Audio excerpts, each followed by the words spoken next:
please seat yourself down. Welcome to today's senior speeches. We ask that you all please silence your cell phones before the event to honor today's speakers. Our first speaker today is Jackson Rue. Jackson will be introduced by Mr. Mahoney.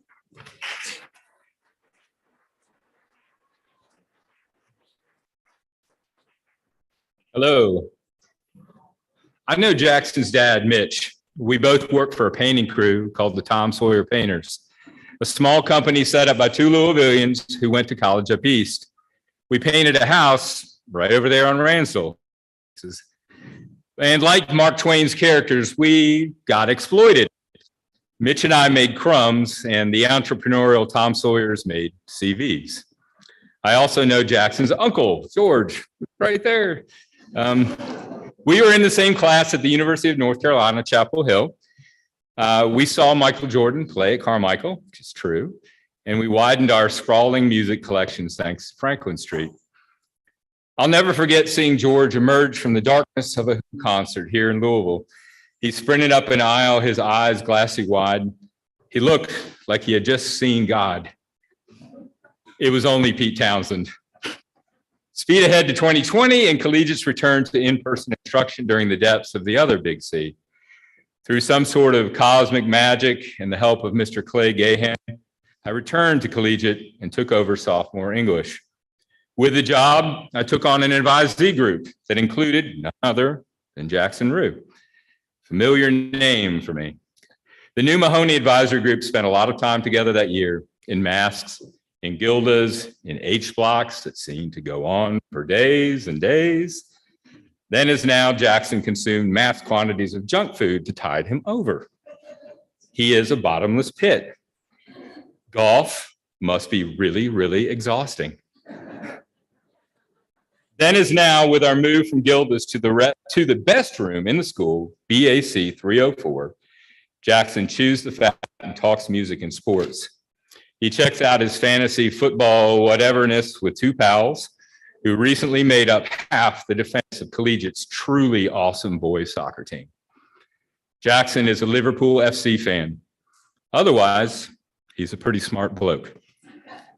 He's a member of an incredible advisory group, a group that includes Anna Goebel, Jacob Grissom, Ellen Hancock, Kyra Johnson, Blaney Lloyd, Wills McGregor, Henry Zamagnon, and our speaker, Jackson Rue.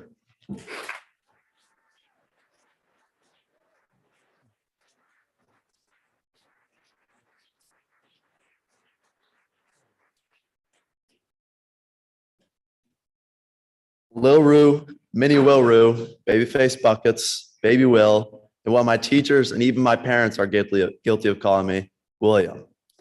William is my brother and life mentor. From the start of my life, I've always been in his shadow. People may know me as a social guy, loud kid in class, and maybe even the troublemaker. Though many people don't realize all these traits have originated from my brother. Literally everything I've done in my life is because William did it. I told my teachers and parents that I selected AP Bio and AP Econ last year because I really wanted to, but it was just because of William. Though Mr. Carr and Mr. Kimmel, I do not in the slightest regret taking a class. They were both tricky, but genuinely interesting and really helpful for my future. Being in his shadow all my life, I have seen the do's and don'ts and learned how to apply to my own life. William has been a great kid his whole life and inspired me to make wise decisions and smart ones. His teachings led me to not go in the bathroom with 13 other boys in 8th grade to examine an Xbox gift card. He steered me away from being arguably kidnapped when we were little, when I was about to accept a lady's offer to hop in the back of the car with some candy to help a loose dog. I mean, hard to resist, but luckily he steered me away. He has always been a social kid, and if he's social, that means I am too. I've always learned from William that making strong connections with others is key to a successful life. My desire to socialize has created a connection with the kid with huge pecs, luscious hair, and obsession over Destiny 2, Quinn Yoakum. The two twins, the fantastic DJ OG, Ken Kimmel, PK, and most notably, I met Jack Harlow. Not to brag, I dapped him up and gave him a little small talk. As many of you younger siblings know, it's kind of fun not being the test dummy. The parents try all new things on the older siblings, and us younger siblings get the easy way out. We are called the babies of the family and get most things we want. I got the bigger bedroom, better phone, got to sit with the parents on the plane while he sat with randos. And best of all, I got more attention. Heading into high school, I had started a new life. Still not yet hit puberty. I was way weaker than both Pi and Henry, who hit puberty when they were 11. Being the weak, strong kid, I had to do something about it. I had no other approach than go to the gym with William. William was the rather strong kid, and I had followed him once again, and maybe this time I'll come out looking huge. This journey was soon shut down, as you could tell. My motivation was smashed after not being able to lift a 45-pound bar. It wasn't until junior year when I had to leave William's shadow. He had gone to college, and I was left alone. That year, I had taken William's skill of creating strong relationships, being a good student, and being a good teacher or leader. Excuse me. Most notably from junior year, his teachings led me to really get to know Phil. Phil even told Nick and me that he had a slightly illegal global lizard selling business. His funny, innocent personality sadly had to leave this year. There was no better way to celebrate his departure than going to Hooters and taking in the true American treat. Like I said earlier, how William was a good student, I was not close to him. I am one of those kids who needs extra time on every assignment and is commonly left behind because of my slow mind. Although this is an obstacle, I still try to challenge myself in the classroom every day, and you guys should too. One of my friends got a C+ in PE freshman year, and just until now, he realized colleges will not like that. William has been the guy I've looked up to all my life and still do. I know all you guys probably have that one impactful person on your life as well. It's been these past few years where I have created my own path without the help of William. I've made great relationships with teachers, students, and even students' parents like Dale Bowden and Pete Palmer. As I'm up here, I would like to tell juniors, sophomores, and freshmen to truly value your time at this school. As my time at Collegiate rapidly fades, my connections with all of you have become a lot tighter. Freshmen, make sure you sit with boys and girls at lunch.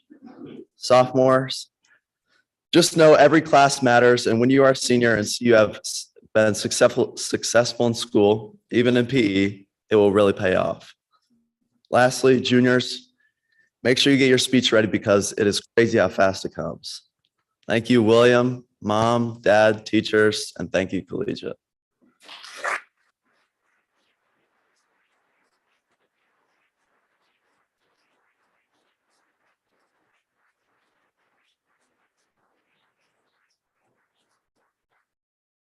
Our second speaker today is Lily Meehan.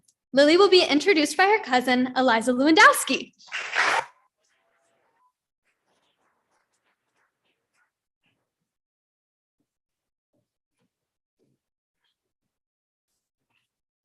Okay, hello, I'm Eliza, and today I'm going to tell you a little bit about Miss Lily from an inside perspective. Me and Lily have grown up together and shared lots of summers, sleepovers, birthdays, and family dinners together. This means we have spent lots of time together and have a very unique relationship. While pondering what characteristics of our dynamic make us the Lily and Eliza you know today, I came up with a few reoccurring themes: dictatorship, frenemies, and sisters. Lily is definitely the alpha, causing me to follow her every step, which ended up getting us into a lot of trouble. An example of the dictatorship our relationship portrays was when Lily made the decision that our hatred for our summer babysitter, who shall go unnamed, couldn't linger and something needed to be done. After a long talk, physical violence seemed too far. The silent treatment was out of the question due to Lily's loud mouth, and just talking to her would not suffice. Lily decided that running away was the best liable answer to the situation at hand. When the babysitter was distracted, we ran. Gone for hours, I think it was the most trouble I had ever been in, and I would never have done such a thing if it weren't for Lily. To give you a glimpse into our more sisterly side, me and Lily don't tend to fight, but we for sure bicker. One time in the span of a week, Lily did in fact hit me in the head with a tennis racket and a golf club. Don't know how that happened twice. I ran away because Lily wouldn't stop calling me eggplant. And she chased after me barefoot. Lily forced me to help her spread soap all over a public bathroom because she thought it'd be funny to watch people fall. One time, Lily thought she saw a shark in the ocean, so she fully pushed me towards it so she could run. Overall, I don't know why we stayed friends, but how could we not? She's hilarious, kind, and has never let me down. I couldn't ask for a better cousin, best friend, or mentor. Everyone, here's the Lily Linda. Yeah.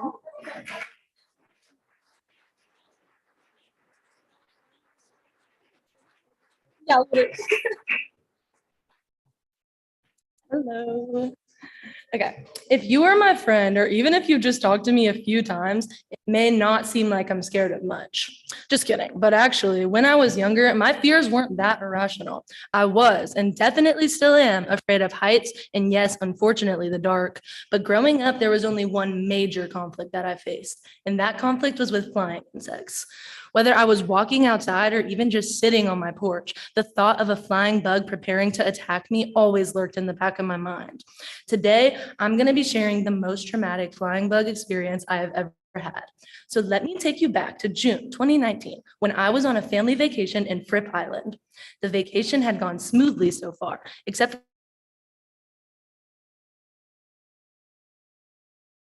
the extreme amount of cockroaches crawling around. I had no idea that these cockroaches could literally fly. But let's go back to before I knew that. It was the last night of vacation. So me and all of the other teenagers that were there hopped on a 3-row golf cart and tried to see where the night would take us. We raced other golf carts, listened to music, and overall just had a good time.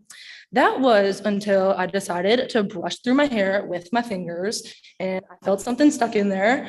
I turned to my friend and made a joke saying that it would be really funny if there was a cockroach stuck in my hair, but it was an unfortunate fate that I might have spoken into existence because my friend was like, "You do have a cockroach in your hair."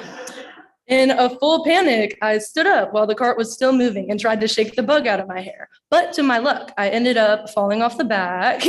My head smacked the concrete and boom, I was out. Now, this part of the story, I cannot tell you from my perspective, but don't worry, I can tell it from the perspective of my friend.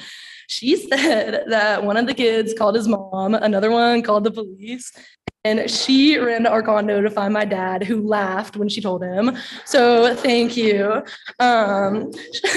She said that as soon as I hit my head, I sat up from the concrete and then immediately passed back out again. But now, back to my perspective. I woke up in a hospital bed in the emergency room with like 20 doctors and nurses all around me. And my stepmom, who is also a nurse, is yelling at me not to close my eyes. But in my mind, I was like, why wouldn't I close my eyes? So I do, only to wake up in another room, only with fewer doctors.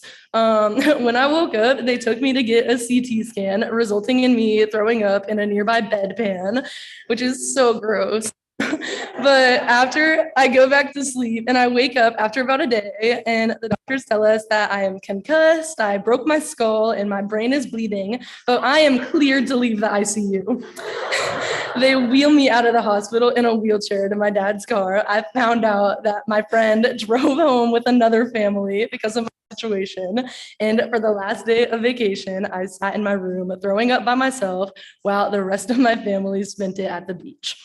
But eventually we started our journey back home and we got back into Louisville. Everyone had already heard about my little accident and I got stuck with the nickname of Golf Cart Girl for the whole rest of the summer. But this isn't just a story about how a cockroach caused me to break my skull. How did this cockroach shape me into the person I am today? This accident did not cure my fear of flying bugs. Honestly, it made it worse, but I have learned how to adapt to my fear a little bit. The second I see something flying out of the corner of my eye, I shamelessly hide behind at least one available person so that I won't be the first one attacked. At my job at Woodhaven Golf Course this past summer, I had to learn how to speak up for myself when a bug was made present and made me feel scared.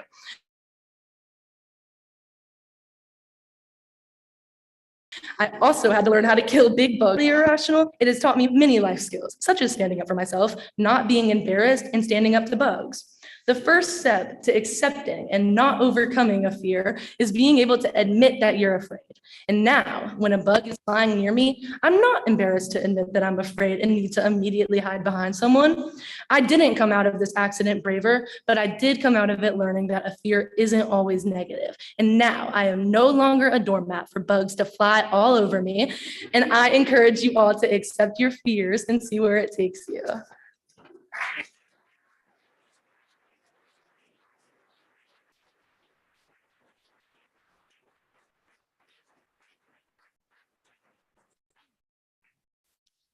Our final speaker today is Stuart Stites. Stuart will be introduced by Ms. Crawford.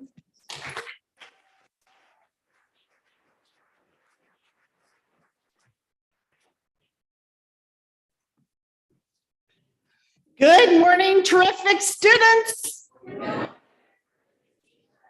All right, one thing I absolutely love about teaching at Collegiate is how I have the opportunity to weave in and out of the lives of families. It was about 10 years ago that I was in a conference with Stuart's mom talking about their family's transition from another school to Collegiate. I'll never forget how she talked about Stuart.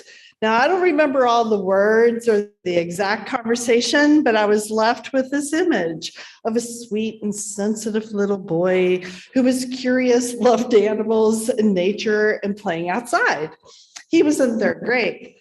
I taught his sister, knew his brother, and I remember seeing Stuart at school events, usually with a smile on his face, running all around. Then in ninth grade, Stuart was finally in my Algebra 2 class. I remember him as a good-natured student that year, coming to class, participating, totally into our Survivor reviews, dancing. I was looking through old pictures and videos preparing for this, and I have a great video of Stuart line dancing in a math project, if anybody wants to come see it. Last year, I had the great fortune of adopting a junior advisory since their teacher moved out of state, and I reconnected with Stuart. I remember being blown away by his height and maturity and appreciated how positive and fun he was each morning with our group. When he went to HMI last year, I think our whole advisory missed him. One of our advisory's favorite things to do is to play charades throughout the year.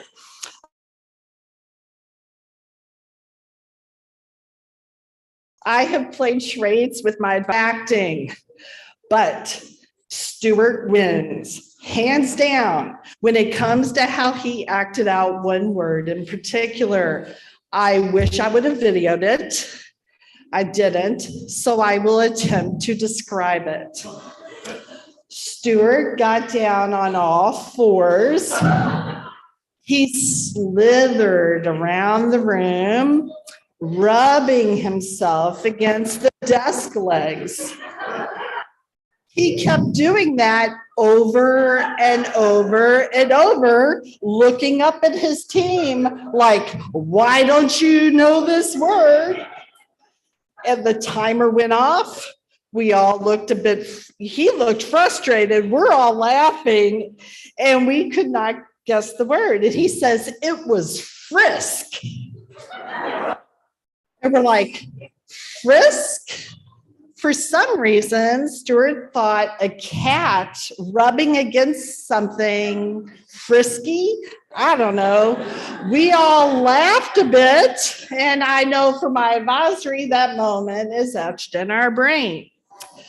Stuart is a storyteller. Some of his quips and observations have made it to my family dinner table. I cannot wait to hear what Stuart Stites is going to share with all of us today, and I'm sure I'll be talking about it tonight at home. I'm so happy to welcome him to the podium now. Everyone, Stuart Stites.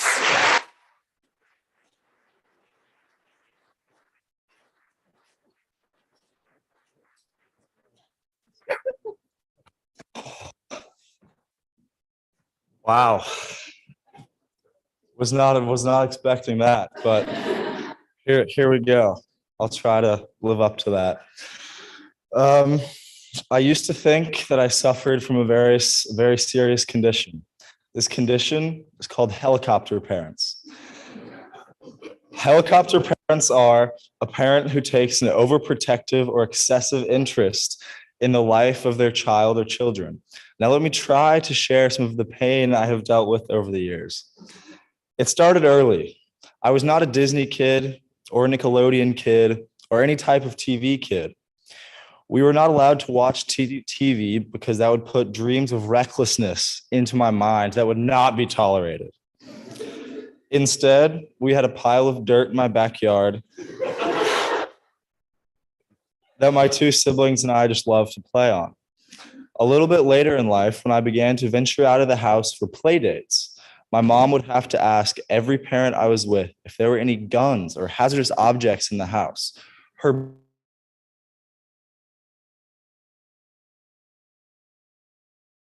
beautiful baby boy would not be harmed. How did that cause some drama? Along with the usual gun text, an additional text was now sent about any PG-13 movies that would be sent. Mind you, this continued until the exact day I turned 13 and slightly shifted to any R-rated movies that would be watched. Moving to a more recent time, I was allowed to have my first phone ever last year. Not actually, but I will never forget the embarrassment of walking into my 7th grade class having this sweet old flip phone. But once I did get an iPhone, new problems came up, such as tracking. Now my parents would know where I was at all times and just love to check. I truly can picture one of their leisure activities is putting my location up on the TV and watching it for hours. If you have ever been with me outside of school and my phone has died, then you have definitely received a text from my father saying, "Hey, Stuart's phone died. What's up?" Are unbelievably high. They always want what's best for me, but I thought they needed to work on how they went about it. But you might say, "Stuart, wow, your parents sound like a lot. Don't you go to college soon? What will happen then?" Well. Let me tell you about my incredibly specific life plan for leaving the cradle of my home. I will first go to college and have a fantastic time learning a lot. Then I'm going to graduate and start my own business just like my dad. I don't have any ideas what this might be, but just know it'll be big. With this business, I'm going to work for 5 to 10 years and then sell it for $50 million minimum. With this money, my life begins. I will invest in the stock market and begin to focus on what I really care about: love. I will meet my soulmate, who has to be over 5'10", but that's getting a little bit ahead of myself. We will have a fantastic connection and get married after a wonderful relationship filled with happiness and love. Then I'd like to have 3 children. The oldest would hopefully be a girl with 2 younger boys to follow. I believe that all boys need an older sister to help guide them through young lives, as boys can be stupid at times. Then with the younger boys, who will at least be 6'5", I will attempt to get them to be the best they can be without me being too overbearing of a father. I will do this through the subtle art of manipulation. The first kid, I will hope, will try to be exactly like me, and I will subtly try to watch a lot of basketball with him to get him off his phone, and because basketball is the best sport. He will naturally begin to ball out at all times, and his younger brother, wanting to keep up, will do everything to compete with his older brother, and it is the youngest where I see the true talent, as I am also a youngest. So after years of being pushed by his brother, the youngest will reach the ripe height of 6'6" and make it the NBA. Once the kids leave the nest, do the things we love together, like walking our dogs, date nights, and ping pong. Wow, that was a lot and a big glimpse of the future. I know. Looking back, it's making me realize that maybe my parents aren't that bad. If I'm already planning on how I'm going to manipulate my kids to make the NBA, then maybe I had it easy. Actually, now I realize that my parents are some of the most amazing people in the world. I have learned the most in life based on my own family. Ways in which I want to continue to live are all taught to me by my parents. I will flip out if my kids turn out to be iPad kids spending hours on a screen. I will do everything I can to protect and care for my kids, just as my parents have done for me. I want 3 kids because I'm one of 3 kids. I want the boys to have an older sister because I have an older sister. My kid will make the NBA because I'm going to make the NBA. No, in all honesty, I just hope I can be as great a parent as my parents have been to me. I hope you realize how incredibly grateful you should be to anyone that has truly cared for you. And if I picture myself in one of those progressive insurance commercials of becoming your parents, it honestly wouldn't be that bad of a sight. And although I can't wait to go to college next year, I will miss my parents greatly. I hope to carry all of the lessons and helicopter parenting with me for the rest of my life. Thanks, Mom and Dad. You guys are the best, and thank you all.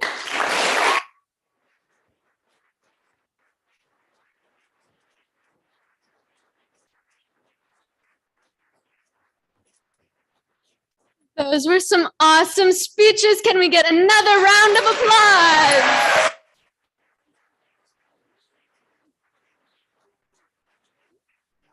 Everyone may be dismissed.